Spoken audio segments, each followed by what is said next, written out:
Que la paix et la gracieuse avec vous tous, aux jeunes frères et sœurs. Nous allons faire Marc 13, du verset 27 jusqu'à la fin. Nous allons commencer par grâce du vent. Amen. Père, nous te disons merci pour ta grâce, merci pour la semaine de ta faveur. Nous te disons merci au nom de Jésus-Christ.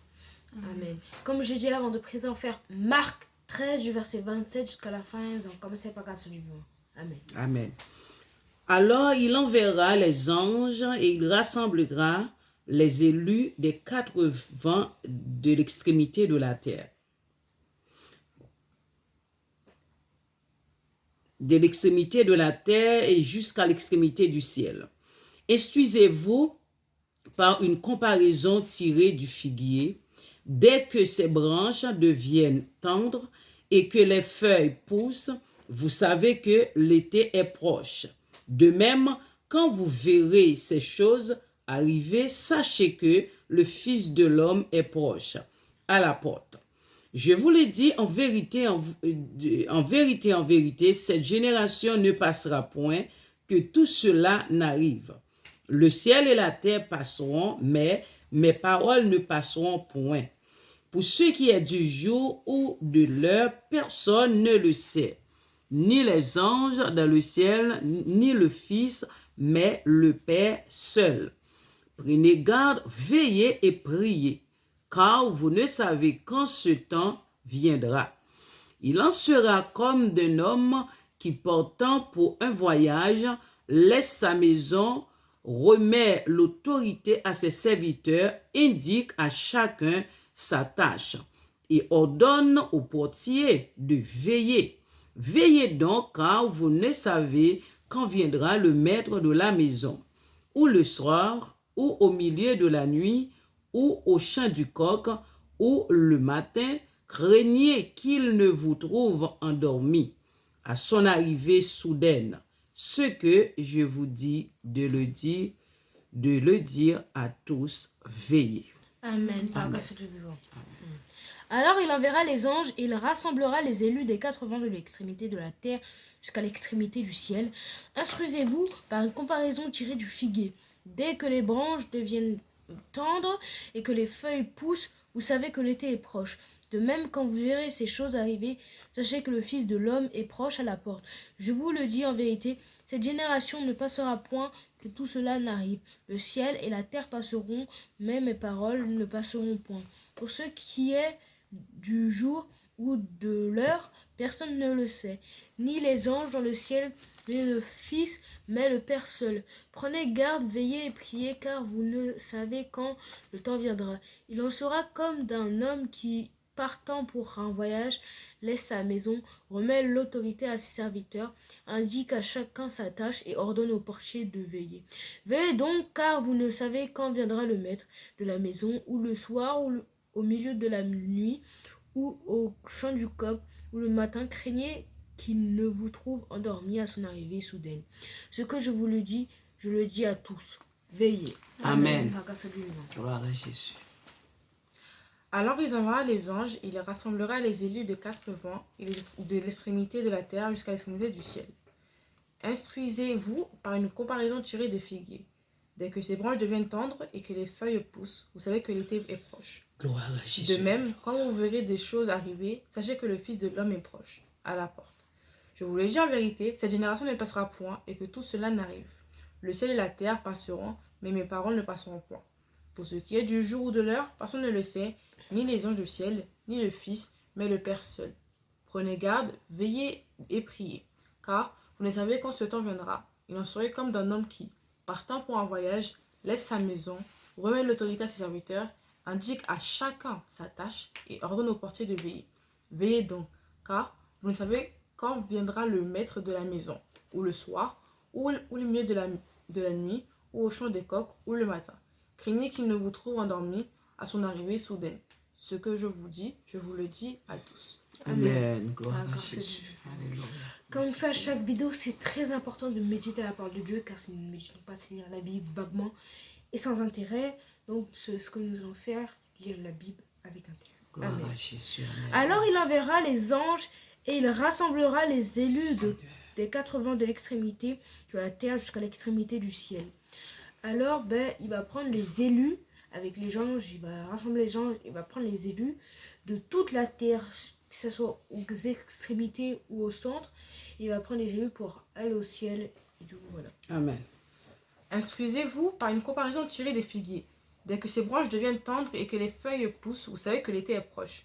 Du coup, là, il fait un peu une parabole et une ressemblance, une comparaison pour dire que quand un figuier, les feuilles poussent, on voit que c'est vert, il y a tout qui pousse, vous savez que l'été est proche et tout, comme les fleurs ou les arbres. Quand vous voyez qu'il y a les fleurs roses ici, vous savez que l'été est proche, c'est comme Dieu. Il y aura des petits signes que Dieu arrive et tout, des petits trucs qui montrent que Dieu arrive. Même si on ne va pas savoir la date vraiment, mais on peut dire que là, dans quelques temps, on sait que Dieu va arriver.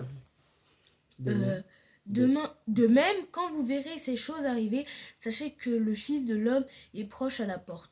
De même, quand on va voir ces choses arriver, on saura que le Fils de l'homme est proche. Du coup, il faudra se préparer à son arrivée. Je vous le dis en vérité, cette génération ne passera point et que tout cela n'arrive. Du coup, il y a une génération qui devrait passer par-dessus tout, c'est-à-dire qu'il y a des générations qui sont passées et tout, mais une génération spécialisée qui devrait passer et que tout cela peut arriver dans les bonnes conditions, dans les conditions que Dieu avait générées. Voilà. Le ciel et la terre passeront, mais mes paroles ne passeront point. Le ciel et la terre, ils vont passer, ça veut dire que ça va changer de temps en temps, ça va changer beaucoup. Mais ces paroles ne vont pas changer et vont rester éternellement. Du coup, restez dans la parole et méditez. Amen. Pour ce qui est du jour ou de l'heure, personne ne le sait. Ni les anges du ciel, ni le Fils, mais le Père seul. Amen. Du coup, pour le jour que Dieu va faire l'enlèvement, personne n'est au courant. C'est-à-dire que ni les anges, on peut dire qu'ils sont pas, ni les prophètes, ni le Fils, ni le corps humain qui est en nous. Personne ne va savoir à part que le Père. Prenez garde, veillez et priez, car vous ne savez quand le temps viendra.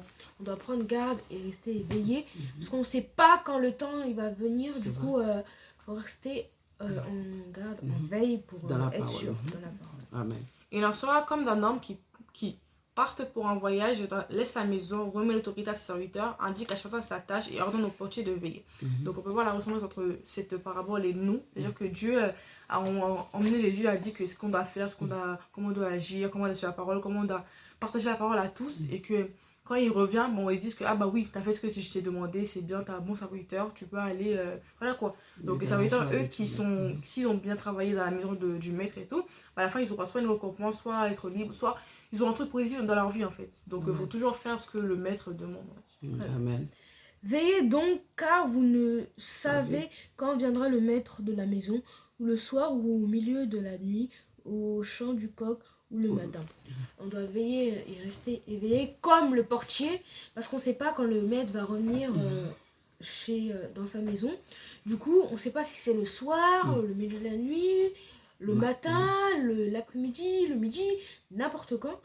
Du coup, on doit rester en veille parce qu'au moment où il sera là, si on est endormi, que ça soit spirituellement, bon, là, il parle matériellement, mais si on est endormi spirituellement, il va passer comme ça, sous le nez. Eh bien oui, nous ne les connaissons pas.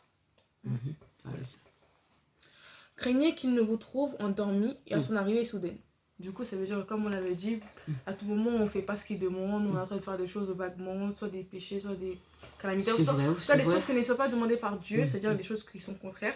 Et que quand il arrive, Dieu a dit, tu n'as pas fait ce que je t'ai demandé, tu n'as pas prêché la parole, tu n'as pas... juste dire une petite phrase. Voilà quoi, on ne sera juste pas choisi. Et c'est comme les serviteurs, il arrive, le chef, à n'importe quelle heure, dire qu'une heure, vas-y. Si c'est tardif, on peut comprendre, mais si c'est un matin ou un après-midi, tout ça, on voit qu'ils sont pas en train de travailler, ils dorment, ils font n'importe quoi, ils rentrent chez eux, tout est sale, bien nettoyé. Voilà, il y aura des sanctions, et c'est pas des petites sanctions, il y aura des grosses sanctions. Voilà. Ce que je vous dis, je le dis à tous, veillez. Du coup, ce qu'il dit à nous, ceux qui écoutent cette parole et qui lisent cette parole, il le dit à tout le monde. C'est pour ça qu'on fait ce travail de méditer la parole de Dieu et de la lire avec vous, mes frères et sœurs. Du coup, voilà, avez-vous des questions pour l'accent? Oui, nous avons des avertissements de l'avènement de Jésus-Christ. Nous devons veiller, ça veut dire rester au pied de Jésus dans la parole tous les jours. Tous les jours, rester au pied de Jésus, chercher à connaître la volonté de Dieu. Okay? Que le Seigneur nous bénisse. Du coup, on va prier pour la fin. N'hésitez pas à commenter sur des questions. Oui, Jésus. Partagez, c'est ce qu'on demande le plus. Abonnez-vous, likez pour nous soutenir. Vous n'êtes pas obligés. Mais partagez en masse, c'est ce qu'on demande le plus pour que la parole de Dieu se répande. Amen. Que le Seigneur vous bénisse. Gloire à Jésus. Père, nous te disons merci pour ta parole. Merci, Seigneur, pour l'avertissement. Seigneur, aide-nous à comprendre ta parole. Nous devons, Seigneur, chercher la vérité. Nous avons besoin de la vérité, Seigneur. Nous te disons merci. Aidez-nous, Seigneur. Que ton nom soit élevé au siècle des siècles. Amen. Que le Seigneur vous bénisse, mes bien-aimés. Au revoir. Au revoir.